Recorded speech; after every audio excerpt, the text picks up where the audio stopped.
هديكي شويه مواقف اوكي وانتي تقولي لنا هنعمل ايه في الموقف ده. تمام. اوكي هنتخيل مع بعض. نتخيل. دلوقتي لو الراجل شكاك ما اقدرش اعيش معاه. لا ماشي. ما اقدرش اعيش معاه. بخيل.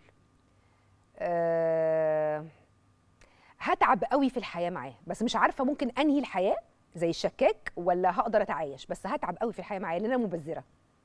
اوكي انا مبذره جدا. اوكي.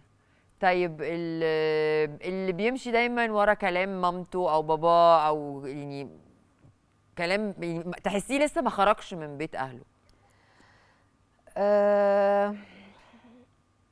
حسب بقى انت هتمشي وراهم في ايه.